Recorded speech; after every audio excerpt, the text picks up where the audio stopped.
پر. ہمارے ہاں تو شک پہ بچیوں کو ذبح کر دیا جاتا ہے. بیٹا زنا کرتا رہے وہ جی چھوڑ چھاڑ ہے, بیٹا زنا کرے وہ جی چھوڑ چھاڑ ہے, کر دی رہ جاتے. شادی کر کے زنا نہیں چھوڑتے, اور بچی پر شک پڑ جائے تو ذبح کر دیتے ہیں. اس راوی نے کتنی بچیوں کو نگلا ہے. یہ تمہارے اب تو خشک ہو گیا, میں تو یہیں پیدا ہوا ہوں, یہی زندگی کو ڈھلتے دیکھ. اس راوی نے کتنی بچیوں کو نگلا ہے, کتنی بے گناہ بچیوں کو. میں ذمہ داروں کا میں کمی نہیں, میں اس معاشرت کو بچوں. بوڑھے ہو کر بھی زنا نہیں چھوڑتے, بوڑھے ہو کر زنا نہیں چھوڑتے, اور ان کی غیرت پہ کوئی آنچ نہیں آتی. انہیں میاں صاحب بیٹھ ہویا, انہیں مار صاحب بیٹھ ہویا ہے, انہیں سردار صاحب بیٹھ ہویا ہے, اور بچی پہ شک پڑ جائے. کتنی بچیوں کو راوی نے کفن پہنا دیا اپنی موجوں کا, اور اس کی مچھلیوں نے قبر بنا دی اپنے پیٹ میں. کیا ظلم و ستم ہے.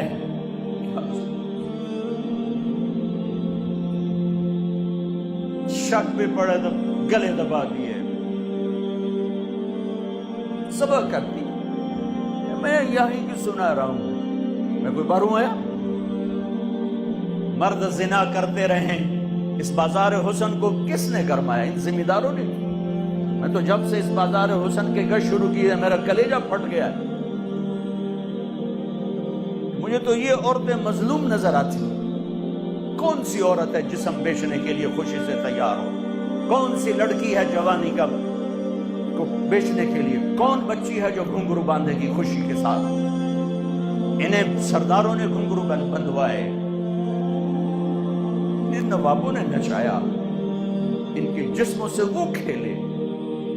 ظالم یہ نہیں, ظالم وہ جنہوں نے ان کے سر پہ دوپٹہ رکھنے کی بجائے ان کے جسم کو نوچا, اپنی ہوس کا شکار نشانہ بنایا.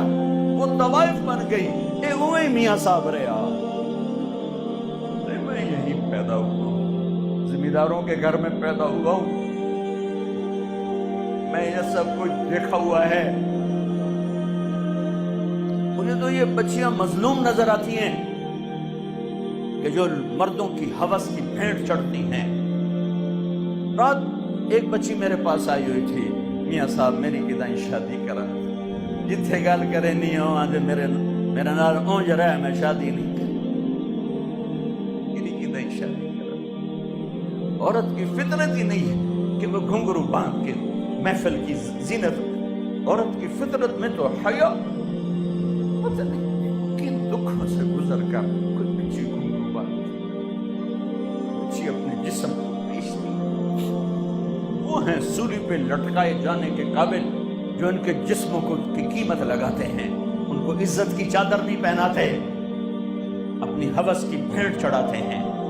انہیں سردار صاحب ہیں, ماہر صاحب ہیں, میاں صاحب ہیں, چودھری صاحب ہیں. وہ طوائف بن گئی, سردار صاحب رہا. میرے نبی فرما رہے ہیں عائشہ کوئی گناہ ہوا ہے تو توبہ کر لے, اللہ معاف کر دے. اللہ اللہ. اور اگر نہیں ہوا تو اللہ ضرور تیرے حق میں فیصلہ سنائے گا. تو حضرت عائشہ 24 گھنٹے سے سوئی نہیں تھی, اٹھ کے بیٹھ گئی, رو رہی تھی, ایک دم آنسو خشک ہوئے. ابا میری صفائی پیش کر. ابو بکر بیٹی میں کچھ نہیں کہہ سکتی. اماں میری صفائی پیش کر. بیٹی میں کچھ نہیں کہہ سکتی. تو فرمایا اگر میں جھوٹ بولوں تو اب سب مجھے سچ مانو گے, اور اگر میں سچ بولوں تو کوئی مجھے سچا نہیں مانے گا. میں اپنے اوپر الزام کیسے دھر لوں؟ میں اپنے رب کو پکارتی ہوں, میں یعقوب کے رب کو پکارتی ہوں, یوسف کے باپ کو پکارتی ہوں. کہتے مجھے حضرت یعقوب کا نام بھول گیا غم کی وجہ سے. میں نے کہا میں یوسف کے باپ والا جملہ بولتی ہوں جو انہوں نے کہا تھا فصبر جمیل واللہ المستعان. اور یا لیٹی تو ایک دم وحی آئی.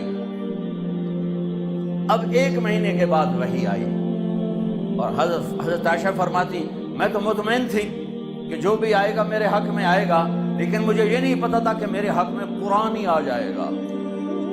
مجھے تھا کہ جبریل آ کر کہہ دے گا سب غلط ہے, اور میرے باپ ایسے کانپ رہے تھے اور میری ماں ایسے کانپ رہی تھی. میں قربان جاؤں صدیق کے صبر.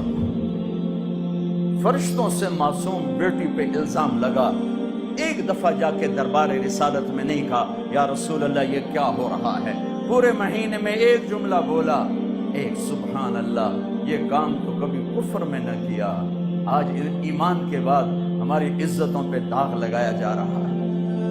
جب وہی ختم ہوئی تو اللہ کے نبی مسکرائے کہ عائشہ مبارک ہو، اللہ خود تیرے لیے گواہ بن کے آ گیا۔ تو حضرت ام رومان نے کہا بیٹی اٹھو، اللہ کے نبی کا شکر ادا کرو، تو فرمایا نہیں، میں اس کا شکر ادا کروں گی جو میرا گواہ بن گیا ہے۔ اتنے دکھ پہنچانے والے عبداللہ بن ابی کے جنازے کے لیے کھڑے ہو گئے، کم وقت مر گیا، اس کے بیٹے پکے صحابی تھے، یا رسول اللہ میرے ابا کا کو کفن دیں گے، آپ اپنا کرتا دے دیں، میں کفن اس کو پہناؤں۔ آپ نے کہا یہ لو۔ آپ کہتے تو منافق کہ میرے کرتے دونوں کی فائدہ، کہ یہ لو۔ یا رسول اللہ جنازہ پڑھائیں گے؟ کہاں پڑھاؤں گا، آپ کو خبر ہے کہ یہ کافر ہے، میرے جنازہ پڑھانے سے کیا ہوگا؟ کہ نہیں پڑھاؤں گا۔ اپنا کرتا دیا، کفن پہنایا، اس کے جنازے پر کھڑے ہوئے تو سامنے عمر آ گئے، یا رسول اللہ آپ جانتے نہیں یہ کون ہے؟ مجھے بتاتے ہو کون؟ جانتا نہیں تو اور کیا ہے؟ تو کہ جنازہ کیوں پڑھا رہے ہیں؟ کہ اللہ نے کہا پڑھ یا نہ پڑھ معاف نہیں کروں گا، میں پڑھتا ہوں شاید اللہ معاف کر۔ میرے نبی دیکھ رہے تھے کہ یہ امت ایک دوسرے کے جنازے پڑھنا بھی چھوڑ دے۔ میرے نبی جانتے تھے، دیکھ رہے تھے، ارے آپ نے تو حسن حسین کے لیے ہاتھ نہ اٹھائے، تمہارے لیے ہاتھ اٹھائے، ان کو قربانی کے لیے پیش کر دیا، ایک لفظ نہیں ان کے لیے بولے۔